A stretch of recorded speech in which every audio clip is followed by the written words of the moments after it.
Welcome back to We Connect. Thank you very much for staying here with us. Now, not so many years ago, right here in Chennai City, we used to have, there was a profusion of billiard parlors all over the city. And now suddenly you can count it on your fingertips. So I do know that there was such a lack of interest that people just closed down. I suppose it wasn't a profitable business at all. So now, is this true of the rest of the country?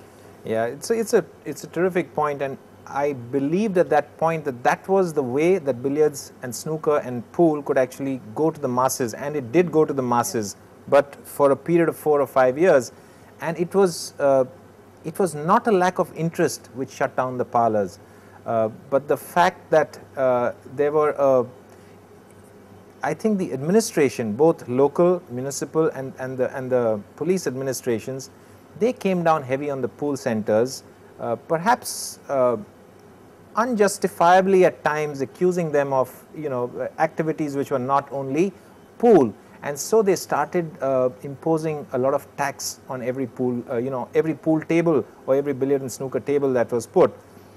A 5,000 rupee tax per table per month was the profit which was being taken away from the entrepreneur, and like you said, it stopped becoming a viable business, and centers started shutting down. But at that point, which was about 8 to 10 years ago, we had, I would estimate, over 60 to 70,000 pool centers across the country, and they've just vanished. Yes. Courtesy a tax which has been imposed. And of course, we've got this, whether the right word is overemphasis on cricket. Now, I obviously need to draw you out on this particular point. So why do we not have a little more emphasis on cue sport like yours? Well, the emphasis on cricket is, it's a curious mixture, I think, between media and the public. They kind of decide together that, hey, cricket is what is going to click. And there you have it, and that emphasis just keeps, like a snowball, just keeps gathering more and more momentum. It becomes bigger and larger, and today it's larger than life, it's larger than religion, it's larger than anything that India has. And it's going to remain that way. Mind you, it's a highly successful marketing initiative that has been achieved by the people who govern the game, by people who run the game. So nothing against them. But having said that, cricket affects the mass obsession both of media and of the public. I think it takes away some juice, some much needed appreciation from other sport and other sports persons and other athletes, which is sad. But this is reality. This is what the public wants, and this is what the public will get. Right. I don't agree with you about the fact that you said that there could be, I don't think it's a conscious decision between the media and the cricketing boards or the cricketing, Well, it's just the public, Jennifer. The public, eventually media will give the public what they want. Sometimes they have the power to influence the public, but I think in this case they realize public wants this. Media, knows that this is where, their bread's going to be buttered, and I think it's that's my opinion. Right. I think it's a relationship that they have, and there's nothing wrong in it. I'm not kind of saying this with any negative tones. Right. I'm just stating it as a fact. Right. What about the sorry state that we have just seen in terms of hockey, and then we've had this huge problem with Amina Bindra and in shooting. So as you sit back, a sportsman of your caliber, what goes through your mind when you read and you see the kind of situation we find our hockey players in, for instance, with special reference to hockey? Well, hockey makes me sad. We've won 8 Olympic golds. It was our national sport. It's gone down the cliff in terms of performance, in terms of the attention of our people, and I can't see a solution to it. I can't see a solution unless we get together as a society. We get together. The administration needs to beef up.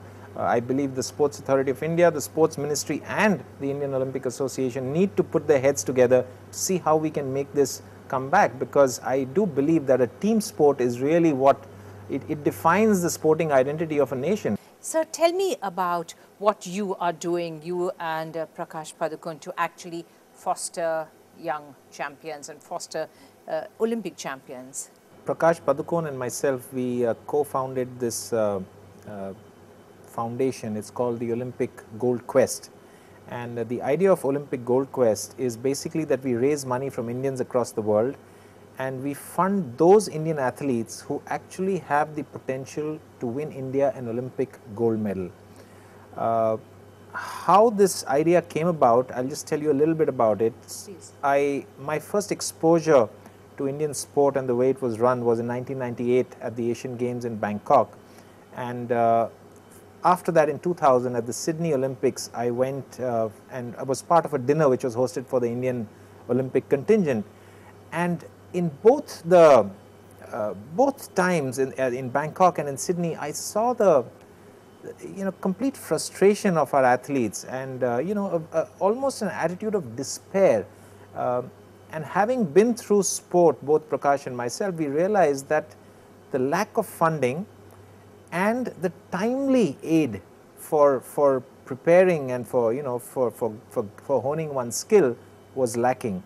So we came up with this idea, and over the years government has opened up its purse strings, but there still remains a gap between what an athlete requires and what really he's getting from government. So Olympic Gold Quest comes in and bridges this gap. Viren Raskina is a ex-captain of the Indian Olympic hockey team, and he is taken over as our COO.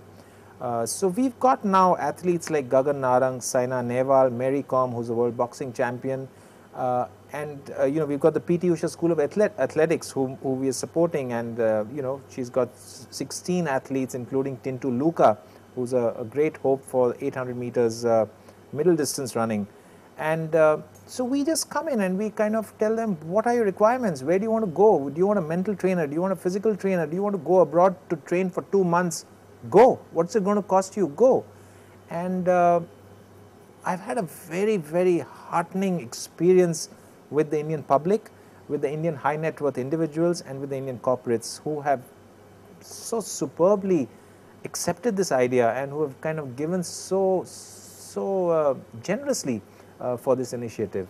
Right. Would you say that it is for sports persons like yourself to actually be doing this kind of thing? I mean, it's such a great initiative that in a way it's what people like yourself owe to others who are up and coming. It is, Jennifer, and earlier I was a vociferous critic of establishment. I was a vociferous, I used to criticize the way federations, I used to criticize government. And then on the plane back from Sydney, I actually said, I said, yes, it's not being done well. I see gloom, I don't see answers. So, and that's the time I decided, I said, I've got to stop criticizing. It's very easy to sit and criticize. I said, I'm going to try and do something. And I think that was the moment when this idea came about, and I went to Prakash, and I think more and more such funds or such, initiatives India needs, and I do hope that we can make a difference, and I'm sure we'll make a difference. I'm going to come back and talk a little more about the other side of Geet Sethi, which we probably don't even know about. We'll just go for a very short while and get right back to you on We Connect.